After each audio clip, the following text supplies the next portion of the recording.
most of them sitting back there going, oh, no. No, I'm kidding. I'm glad to be here tonight. And Brother David is blessing to me, him and his wife, and this church. I've told several people, I said, if God hadn't put me in the Hilltop Church, and you want to know where I'd be at, it'd be right here. I'd be going to church with David. We're going to start praying. No, not yet, Dave. I've got work to do where I'm at. I've got work to do where I'm at. But me and Jesse Laird, pastor of the Hilltop Church, a lot of people say, boy, you got to be a church where you need two pastors for it. Well, me and Jesse argued over who was going to be the pastor. So I told Jesse, I said, well, let's just both pastor them. I said, Lord sent the disciples out by two. We'll just pastor by twos. And it's worked good. We've been doing it for a number of years.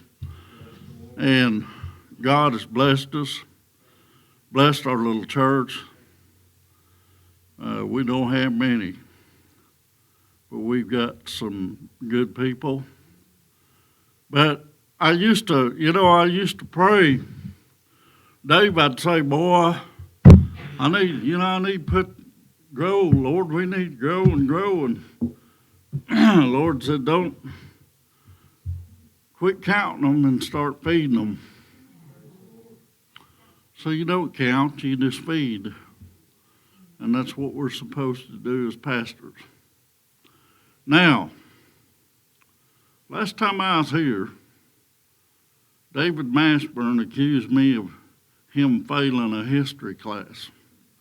But he left out the part where he caused me to fail a history class and the English class. I know, but all them notes you give me in the hallway going there was. You know how many times I sat out in the hall because I was laughing so hard over your cartoon pictures you drew?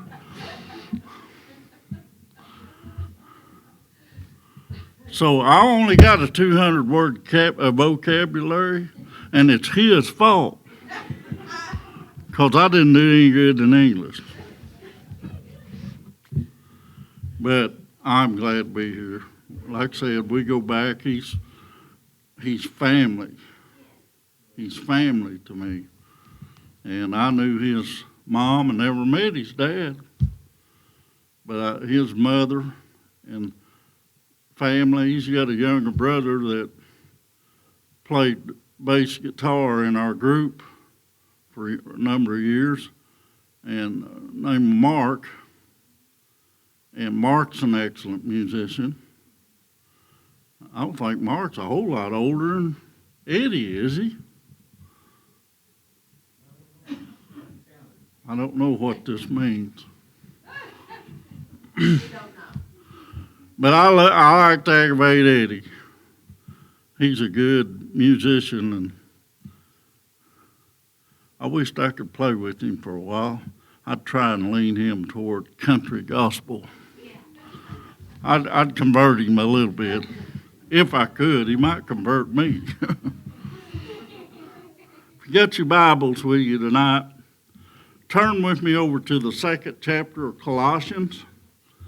Now, I tell you, I have wrestled with this last week, and the Lord has kept me up at nights, and I'm going, Lord, why are you giving me a message like this to go into a Pentecostal church? And he said, this is what I want you to tell them. So I'm bringing it to you. I am the messenger. I'll also be going to the 2nd chapter of Revelation. If you want to put a marker in that, we'll get there. Father, one more time, we have taken the pulpit. And God, without your anointing spirit upon our life, I have nothing for these people within myself. But God, I know that you can anoint me through the Holy Ghost to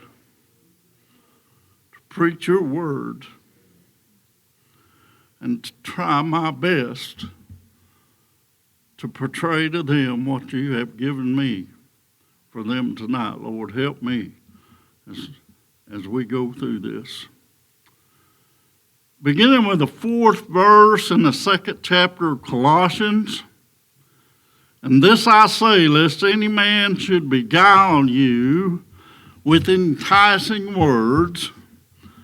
But though I be absent in the flesh, yet am I with you in the spirit, joying and beholding your order and the steadfastness of your faith in Christ. As you have therefore received Christ, Jesus the Lord, so walk ye in him, rooted and built up in him, and established in the faith, as you have been taught, abounding therein with thanksgiving. Verse 8. Beware lest any man spoil you through philosophy and vain deceit, after the tradition of men, after the rudiments of the world, and not after Christ. For in him dwell all the fullness of the Godhead bodily. And you are complete in him, which is the head of all principality and power, in whom also you are circumcised with the circumcision made without hands, in putting off the body of the sins of the flesh by the circumcision of Christ. Now, when we all got saved, we put off the flesh. I witnessed to a man this afternoon for 2 or 3 hours. And I told him, I said, I never was saved when I was small. I grew up in a free holiness church, and I knew who God was. I'd heard the preaching, I'd heard the teaching, I heard all that, but I never gave my life to the Lord when I was young. And when I was older, through music, I love music, I got off into the world. And I played in the nightclubs. I made good money doing that. I've told my church several times, when I was a sinner, I was a good sinner. But now that I'm saved and born again, and I put off the flesh, and I become that new man only through a born-again experience. Most people don't know what you're talking about nowadays when you say that. My friends changed. My walk changed. My talk changed. The people I run around with, I got new friends. I met preachers for the first time. I know preachers all over this Arkansas. Before David went to pastor, and he used to jump on the bus with us and go with me. We'd go plumb over into over around Memphis and everywhere, and I'd tell them, I'd say, now I'm going to tell you something. We're not in the entertainment business.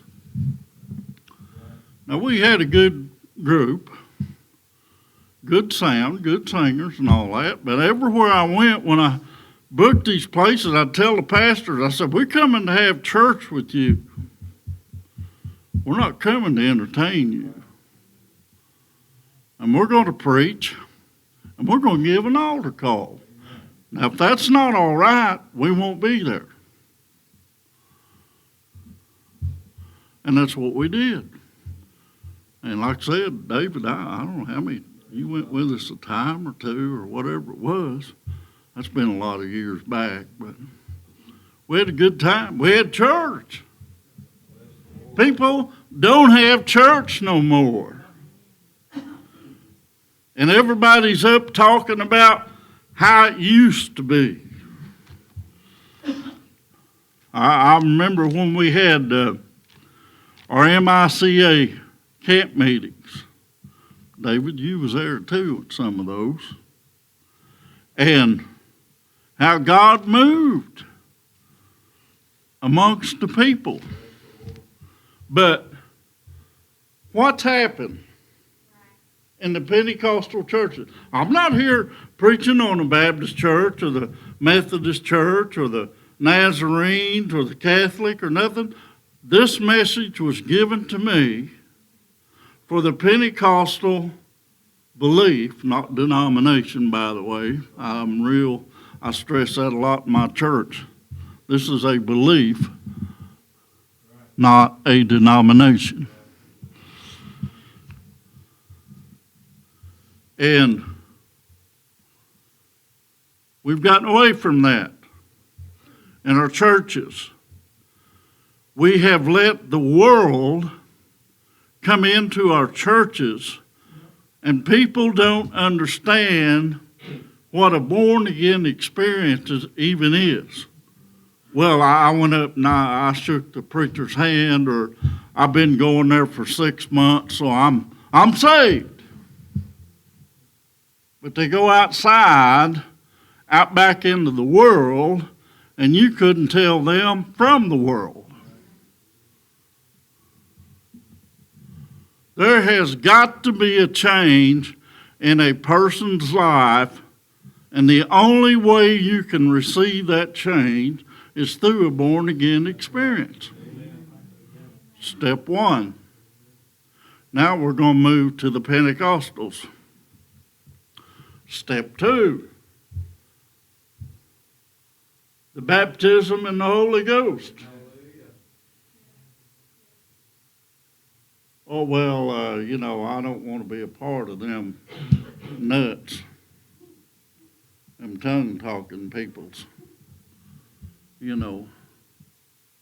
Well, in our church here, Jess, I don't know what's been a couple, 3 months ago, everybody, in the preaching of Jesse and some of Brother Mike Montgomery and Johnny Baker come in, and I kept hearing, go back to the old paths, the old paths, the old paths. Well, me and Jesse went back where it started from in the book of Acts. And what the Pentecostal church has got away from today is the movement of the Holy Ghost in our services today. We have compromised that to the point that there is no Holy Ghost there anymore. You say, well, how in the world can you stand up there and do that? Well, let me give you some examples. These faith preachers out there that claim they're Pentecostal, there's nothing to what they're preaching. It's a lie. Beware of people that come in sheep's clothing, but inside they're ravenous wolves. And I want you to know in this short time that we're living here right now, Brother Mike preaches a lot in our church, and I hear him say this a lot, and amen to every word he says. In the book of Matthew, we read about where it's beginning of sorrows. Brother Mike here lately's been preaching. I preached it. Jesse preached it. I think we're in the sorrows, but we're at that point where the clock is fixing to strike midnight, and Jesus Christ is coming after his church. And he's coming so soon that even the most of the Pentecostal world. And you say, well, Brother Herb, I don't know why you're preaching out here. We don't have no problem with that kind of stuff here. Well, good. Just call it preventive maintenance. You know. But this is what God gave me, so this is what I'm going to give you.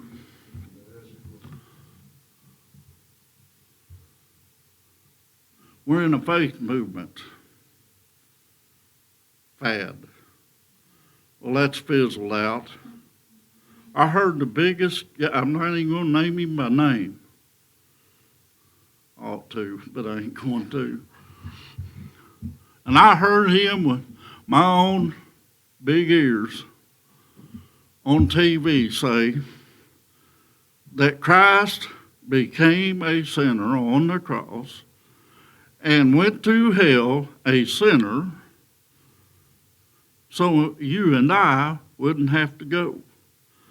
I thought, man, that's one of the biggest lies I ever heard in my life, and it's one of the most anti-Christ things I've ever heard in my life.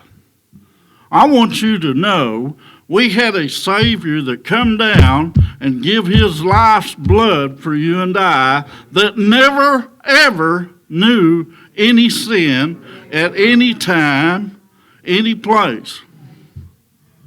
Now, he took on all of our sins. Louise, when he was on that cross, he knew Herb was going to be out in the world, and he took on my sins 2,000 years ago, and he took on all of your sins. But he loves us that much. That much.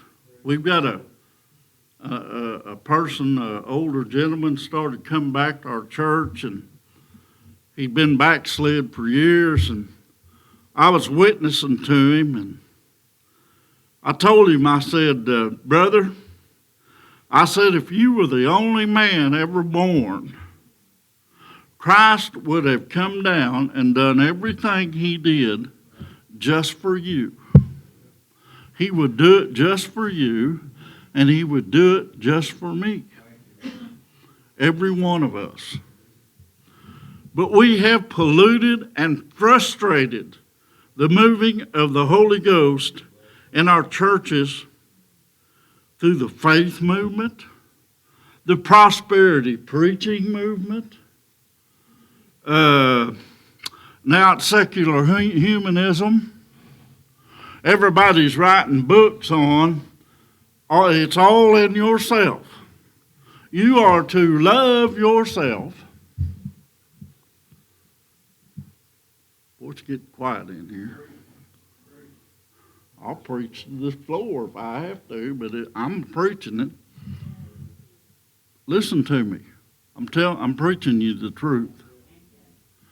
We get caught up in so many things.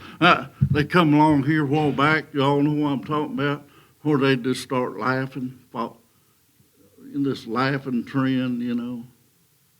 And then they had one where they'd get down and bark like dogs. They call that Pentecostal movement. Now, I don't know. I've been in a lot of services where the Holy Ghost has moved, and I ain't never seen nobody barking like no dog. Now, I've seen people laugh in the Spirit, but when you saw it, you knew it was in the Spirit. It wasn't something they just made up, or somebody blows over here, 40 people fall over. That's nonsense. The movement of the Holy Ghost has been frustrated, and his hands have been tied where he can't move in the Pentecostal churches anymore.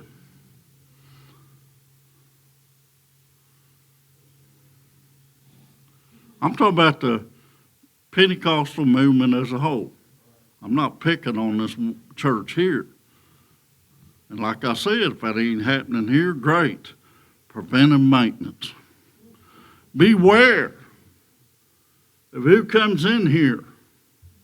And I can almost, knowing David like I do, know he's an old guard dog about who gets up behind this pulpit and preaching this or preaching that. But this stuff, we're caught up in ourselves now. This is a big movement. One even went as far as to say, well, we're little gods.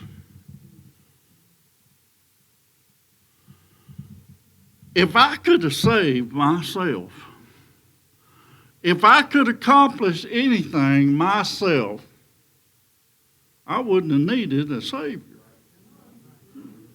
But it's not within me to do any of these things. The only thing I have is Christ and Him crucified. Every benefit I receive is through what He did at the cross. And there is no other. But here, the reason you say, well, Brother Herb, you know, I don't know if I know about that or not. Well, I'll tell you, this wouldn't be real popular preach. It already had me thrown out the back door by now in some places where you try and preach this. And now the big mega churches have brought the world where I worked in the nightclubs, Eddie, into the church. Hey, when I worked in the clubs, all the walls were painted black, colored lights. You just had enough light where they could see the dance out on the dance floor.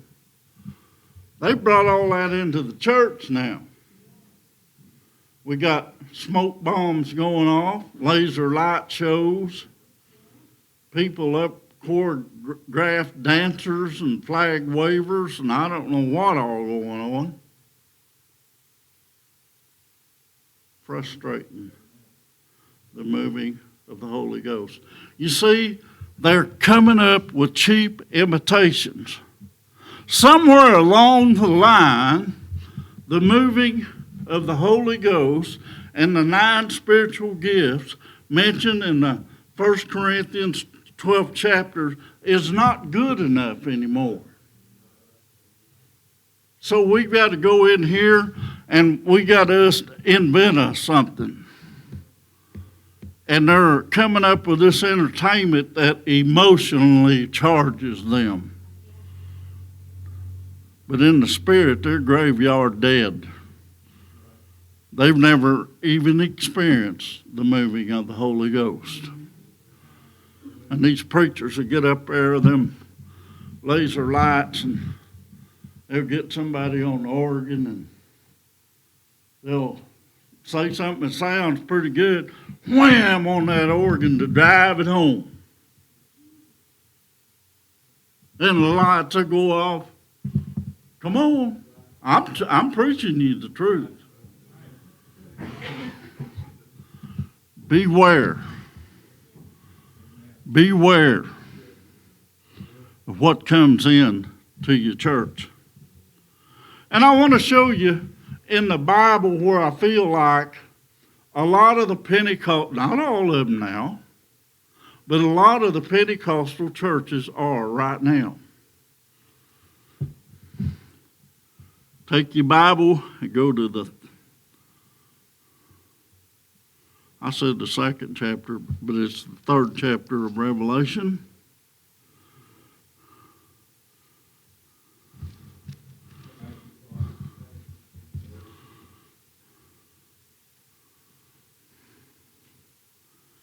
And let's go to the 3rd chapter of Revelation and the 14th verse. Now, I'm not saying, but what I want you to realize here is the spirit in this church. And see if you recognize that spirit in the Pentecostal realm out there in the world today. See if this happens. And unto the angel of the church of the Laodiceans, Laodiceans, I told you, David messed my English up. These things says that the Amen, the faithful and a true witness, the beginning of the creation of God. I know your works, that you are neither cold nor hot. I would you were cold or hot. So then because you are lukewarm and neither cold or hot, I will spew you out of my mouth. Now, listen to what the church says here as he addresses the spirit that's going on in this church. See if this sounds familiar out in some of the Pentecostal realm. Because you say, I am rich and increased with goods and have need of nothing, and knowest not that you are wretched and miserable and poor and blind and naked. I counsel you to buy of me gold tried in the fire, that you may be rich, and white raiment, that you may be clothed, and that the shame of your nakedness do not appear. But it's appearing. It's out there. It's out there. I thought 1902, the great Azusa Street revival started. Most of you has all heard about that. It went from 1902 to 1904. Is that right, Eddie? You don't know? I like him. Preach on, brother. 1904. And even out of that, as great as a revival as that was, the devil didn't like it. So, there was some there that said, hey, this is all right, but we need to do this and that. The United Pentecostal Churches was born out of that movement in a different direction.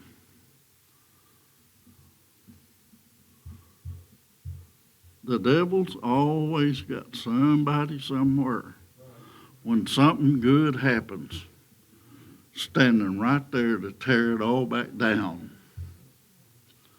As individuals, if God has blessed you in a special way, the devil is always there to tear you back down. And he's been around a whole lot longer than you have, and he's got experience at what he does. And he's real subtle about it. You know?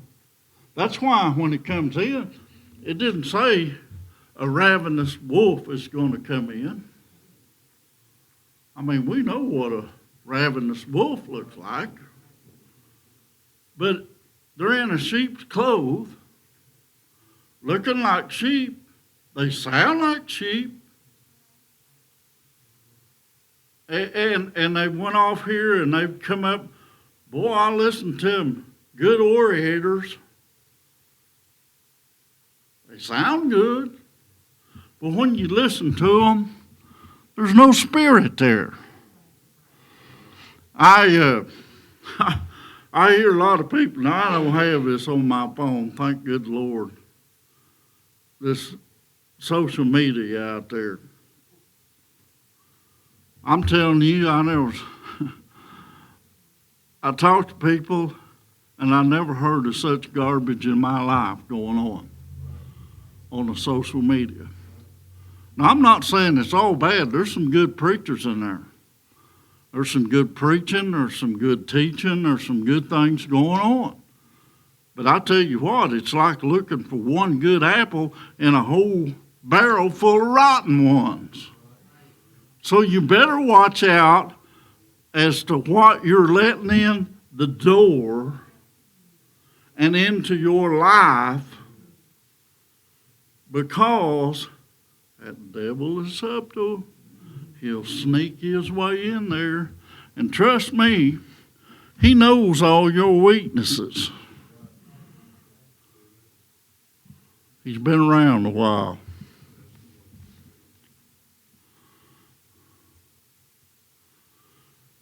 It said, and anoint your eyes with eye salve, that you may see. As many as I love, I rebuke and chasten. Be zealous, therefore, and repent. Repent. Repent. Didn't say confess, does it? Y'all know the difference between confess and repent? I can tell you I got a problem, but if I don't repent of it, I ain't never going to get rid of it. Repent. So, what do we need to do? Why not go back to the old paths in the book of Acts, where the Pentecostal belief started? And they fought, hey, they had to fight. Them disciples was getting killed and everything else for what they was preaching. I think about old Stephen. Or even right off the bat, Peter's in there, and here comes the church of that time. Same ones that crucified Christ, by the way. Hey, what are they, drunk or what? He said, no, they're not drunk, only being the third hour of the day. Said, this is that spoken of by the prophet Joel. And Peter began to quote scripture to him. That's the only scripture he had, by the way. The disciples used the Bible back then, but they used the scriptures they had. When Christ taught in the synagogues, you heard him quote Isaiah a lot. That was the Bible they had. They didn't have what we have today. They did not have the New Testament born-again experience that we have today until Christ died and made that available to us. Now, the Bible tells me that he is the chief cornerstone, and the New Testament is built off of that. But anytime you get your eyes off of Jesus Christ and him crucified, and you start looking to the right or over here to the left because so-and-so sounds pretty good, they will lead you away from Christ and that cross. And the benefits, Louise, that we get from the cross. I'm telling you, we live at a time where we have the benefits of what Christ gave us on that cross. And when you get your eyes open here and in tune with Jesus Christ and that cross, and he's the main focus in your life, you're going to know when that sheep comes in and it's got a ravenous wolf underneath. You're going to know when you read somebody's self-help book whether it lines up with this word or not. Because I'll tell you right now, and I don't care who it is, if they're writing books, and there's a million of them out there, and it don't line up with this book, throw it in the trash. There's preachers out there on TV, they're on the social media, and they talk and they talk and they talk and they sound good, and they are just graveyard dead. There's no spirit to them. Have you ever noticed when a preacher gets up and starts preaching, boy, you feel that anointing in that person. You feel that. You know it's real. He said, my sheep will know my voice. But if they don't know him, they're not going to know his voice when he talks to them. And they're going to be swayed by Satan. They're going to give in to that.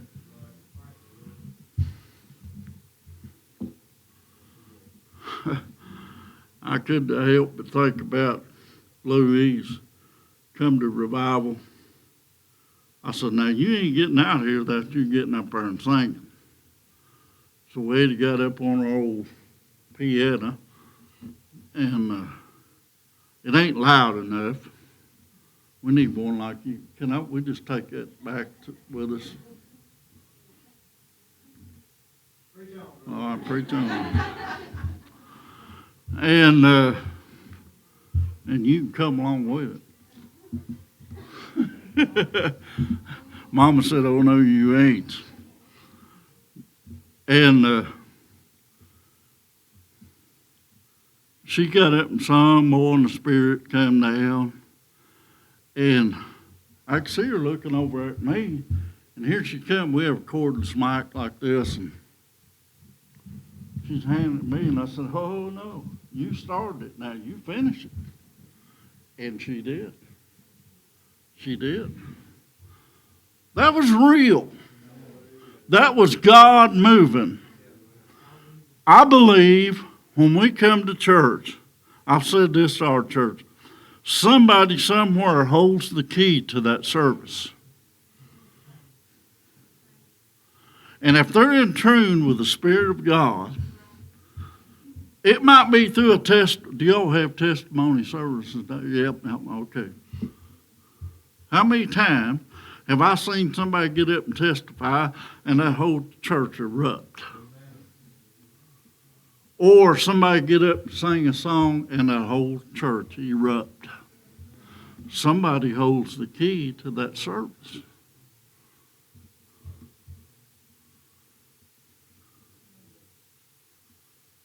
But the Pentecostal realm has put their faith in so many other things that have drawn them astray from the Spirit of God that they don't recognize him. If he was to show up, it'd scare them to death. They're too busy preaching prosperity. You ever notice they're the only ones that get rich?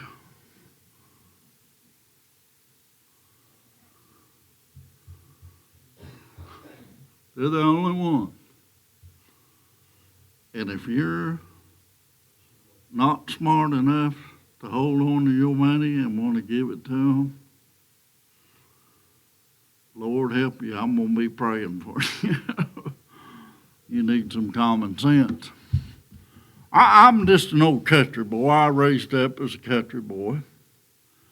And I got a little bit of common sense. Now, I ain't real smart in a whole lot of other things, but I got a little common sense. And when I see some of this stuff, my common sense tells me that, hey, there's something wrong with this. They're out in left field or right field, and it's not lining up with Christ and the cross or the Word that I've been reading. But what I preach to you tonight is the reason that God gave me to tell you why we're not seeing the movement of the Holy Ghost in our churches anymore. We're not. Most people sit back and say, well, I just don't need it. You know, I'm saved and I'm going to heaven. That's all I need. Don't need nothing else. What did it say about them Laodiceans? I don't need nothing. I'm rich and good. I'm going to heaven. I don't need nothing. He said, I hate that stuff. I hate someone that's in a satisfied mode. We come to church satisfied, and we sit down in the pew, and we cross our arms and say, all right, Eddie, sing a song that's going to stir my heart a little bit. Brother David preached me a message. I'm here. I showed up.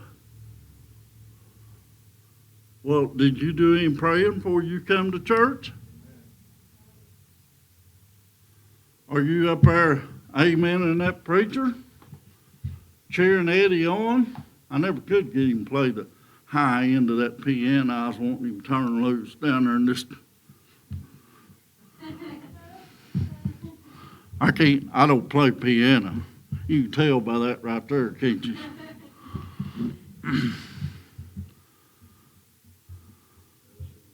The Pentecostal belief. We're in the state we're in today. As a whole, and we're not seeing the movement of God in our churches like we used to because of what we have let into our church that has polluted the gospel and the Pentecostal movement.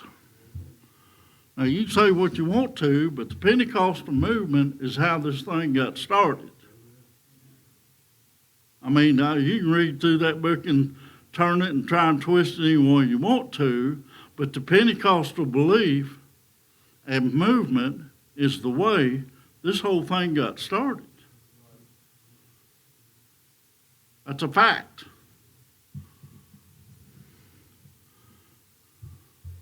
But what's happened to it? What's happened to us?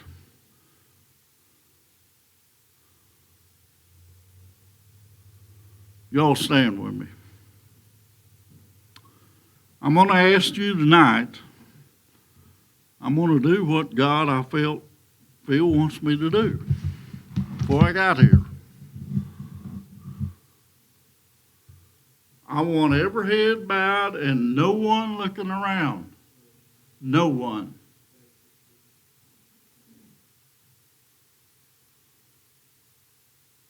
How many people here tonight have not received the baptism in the Holy Ghost?